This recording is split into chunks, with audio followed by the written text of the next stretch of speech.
First a few words about me. I'm Peter Canik from Hungary, Syslog-NG evangelist at Belabit, the upstream developer of Syslog-NG. I'm doing Syslog-NG packaging, support, and advocacy. Let me give you a quick overview what I will talk about you today. First of all, a quick introduction to Syslog-NG and why is it good to be used in IoT devices. The roles of Syslog-NG, a bit about log message formats, different kinds of devices where Syslog-NG is used right now, and if time permits, I will also introduce you configuring Syslog-NG a bit. So first of all, what is logging? It's recording events on a computer or a device. In this case, I put an SSH login message, but it can be just about anything. And what is Syslog-NG? It's an enhanced logging daemon with a strong focus on portability and central log collection. So why central logging? First of all, it's ease of use. You don't have to check tens or thousands of devices, but all logs are at a central location. It's also availability, so even if the sending machine is down, you can check the log messages and figure out what happened. And it's also security. If your end user device is hacked, you can figure out from the log messages what happened. And why to use Syslog-NG on IoT devices? First of all, it's portable. It's mainly developed on x86, but it runs on ARM, powered, MIPS, whatever. I often run into new CPU architectures, what I have never heard about before when I find Syslog-NG packages on the internet. It's also small footprint, as most of it is written in C. You can use it to do complex processing and filtering of log messages. So you can make sure that only relevant log messages leave your devices and in a format which is ready to use. And best of all, you can use the same software everywhere, both on your devices and also on your central servers.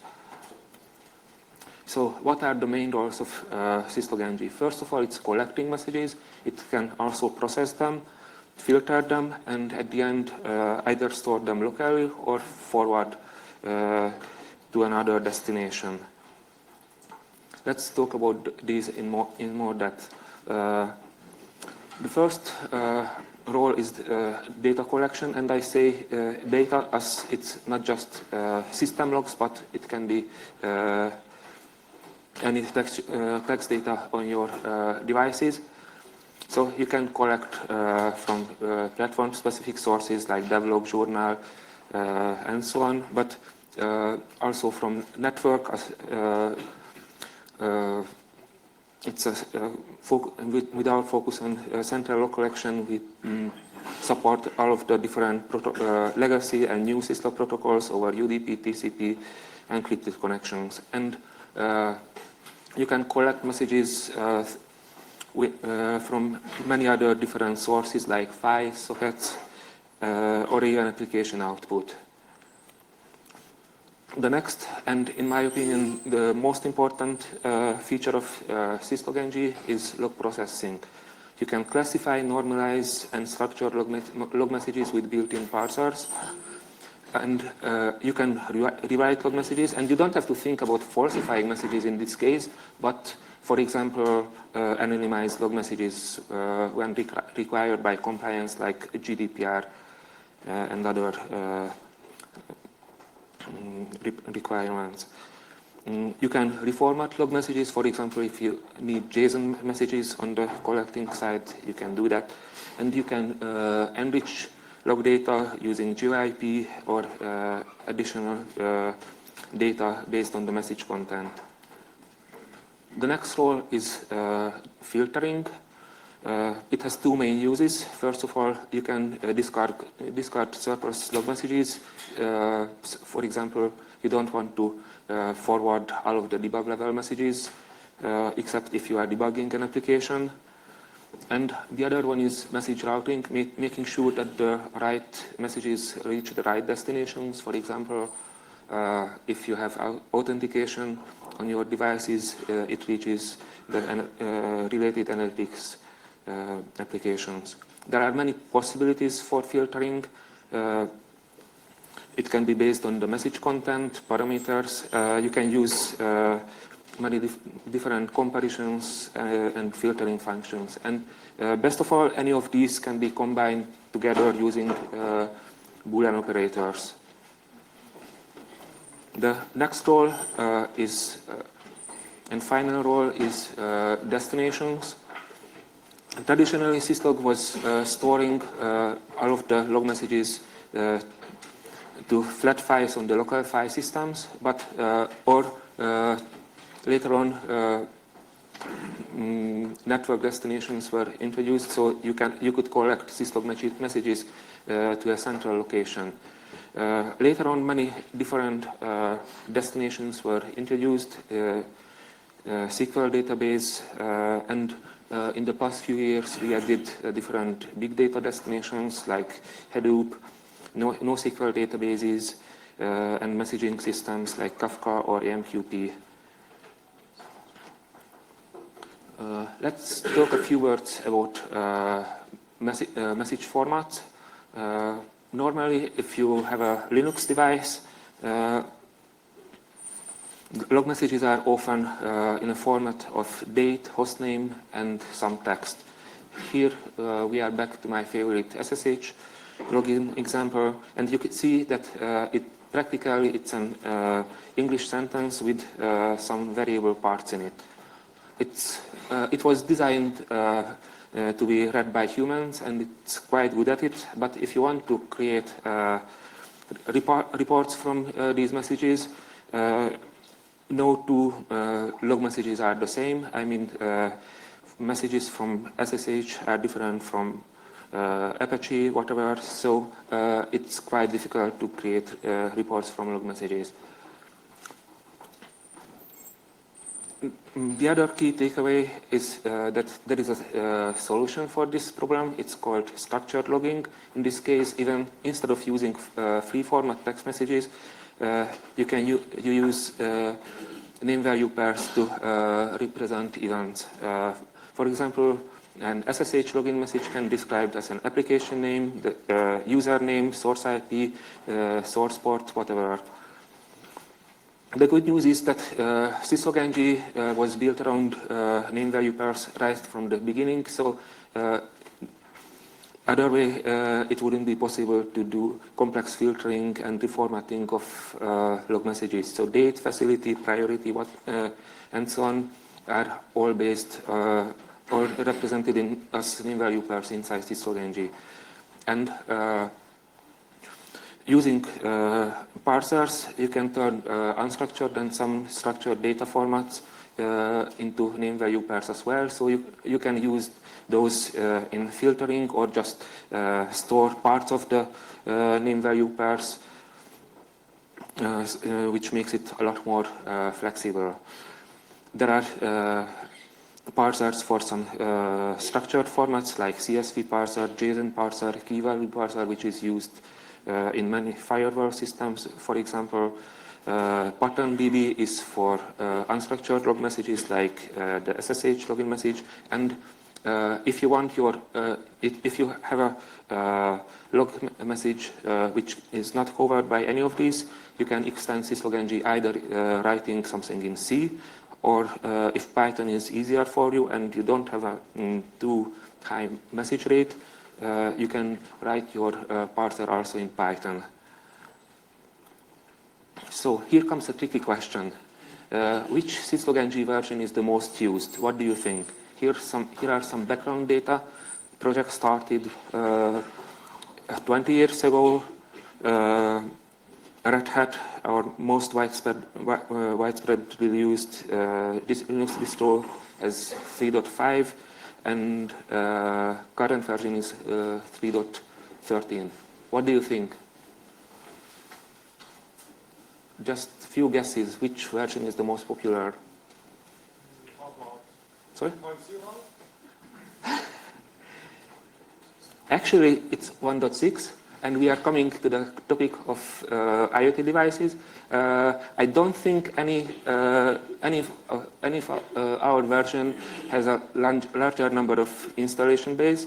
Over 100 million devices sold as far as I'm concerned. So let's talk about devices. There are many consumer devices which have SysLog-ng inside. I already mentioned Kindle, where anything you do in different parts of the application stack is logged by SysLog-ng, and when there is an internet connection, data is sent to Amazon. You might not be quite happy about it, I guess. Another usage is BMW i3 electronic car, where as far as I could understand from the configuration file, they use it for troubleshooting, and they use quite complex filters in their configuration.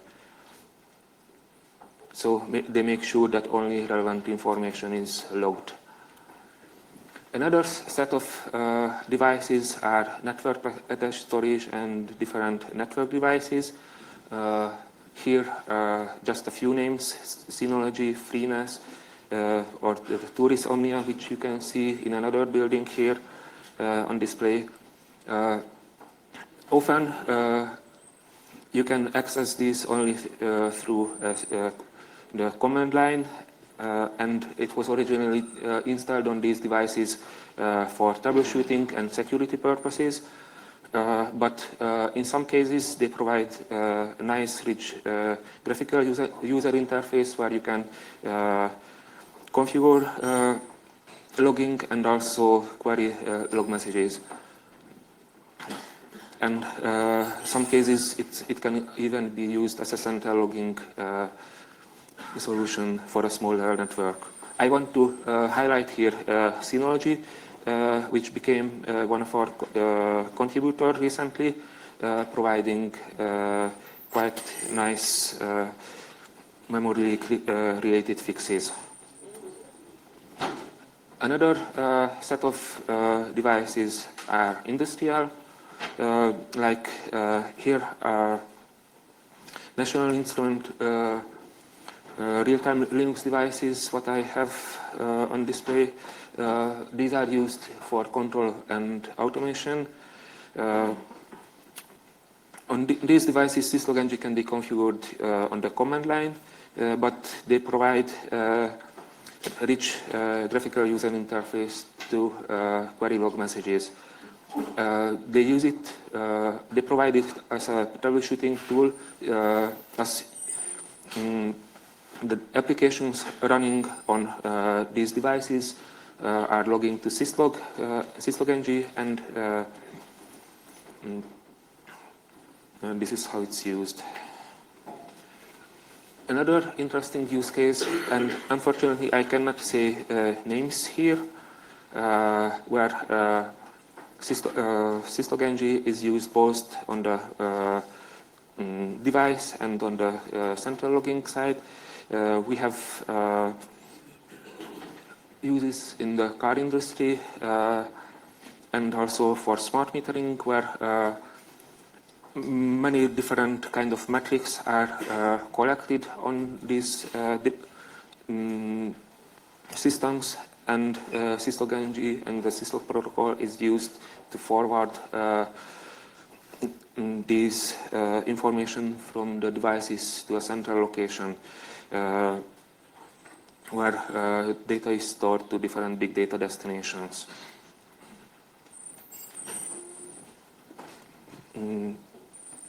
I want to talk a few words about configuring SysLog-ng, and my first advice is don't panic. As SysLog-ng configuration is simple and logical, even if it looks difficult at first sight, and often also for the second sight. It has a pipeline model. There are many different building blocks like source, destination, filters, parsers, and so on. And all of these are connected together into a pipeline using log statements at the end. Let me quickly drive you through about the typical configuration. It starts with some global settings like version number of syslog-ng. So you can include other configuration files, set some global variables, and many of these can be overridden in later parts of the configuration. Here we define some sources. The upper one is for local log sources. Using system, you can hide away differences between different platforms. At the bottom, there is a network source defined. Here are some destinations.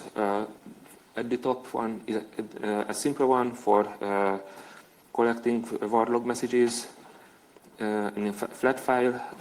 The other one is for Elasticsearch, where you can define an index name, cluster name, and a template what data to send to Elasticsearch.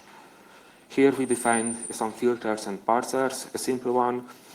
In the middle of the screen, you see a long list of filter functions combined using Boolean operators.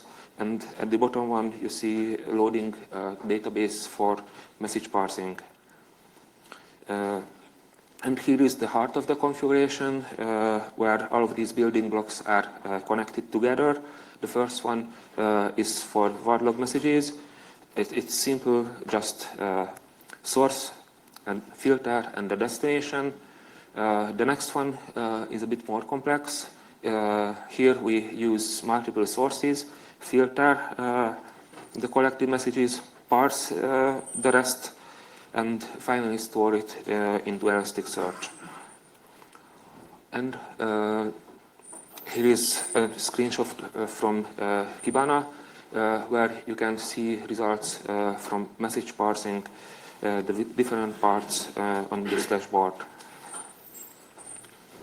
You can also anonymize log messages, which is becoming more and more important, especially here in Europe. But not only here. For example, if you think about making sure that no credit card numbers are leaking, there are multiple ways to find these informations, and you can also solve that you not just find sensitive information, but also override it, and not just simple with constant value, but with a hash of the original information. So you can use the data for analytics without leaking sensitive information. Here is a nice map. This was created using a small two-resomnia router, which I have connection attempts from all parts of the world, and IP address converted using GeoIP to geographical location. Here is the configuration. If you are interested, my presentation with all of this configuration is up on the FOSDEM side. So what is new in syslog-ng in recent releases? Disk-based buffering, making sure that even if you don't have a stable network connection, there are no messages lost. You can do generic correlation using the grouping by filter from all of the different. You can parse. You can use results from all of the different parsers in syslog-ng. The Python parser was added recently. You can use the REST API for Elasticsearch, use HTTP destination. For example, if you send data from IoT devices to Splunk, it's a typical use case. You have wide file source now, and as I mentioned, quite a lot of different performance and memory usage improvements in the last few releases. So let me list the benefits of using SysLogNG in IoT and big data environments again. First of all, it's high performance and reliable log collection. It's a simplified architecture where you can use the same application for system logs and any kind of text data. The resulting data is easier to use due to parsing and reformatting. And it can also lower the resource requirements on the processing side thanks to the efficient message filtering and routing. If you want to learn more about SysLogNG, the central source of information is syslogng.org. We have the source code of SysLogNG upon GitHub, which also hosts our issue tracking system. We have a mailing list, and if you have questions, you can also post it on Jitter.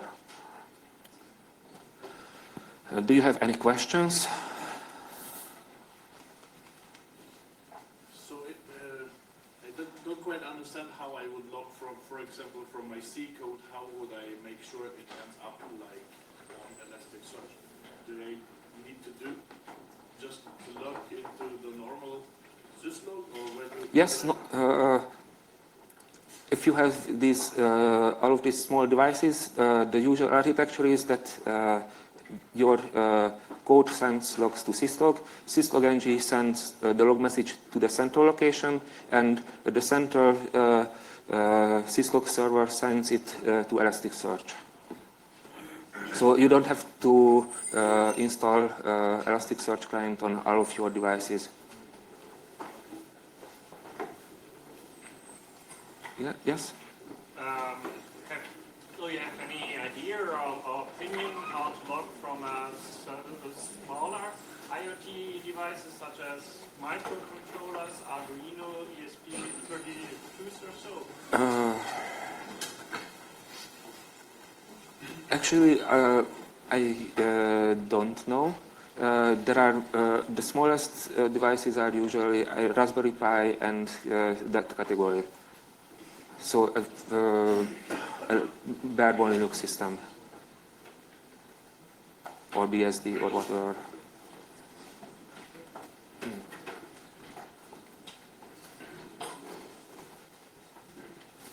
If you have any questions, I will be here in front of the room for a while, and I also have a developer colleague, so if you have more programming side questions, you can also ask him. Thank you.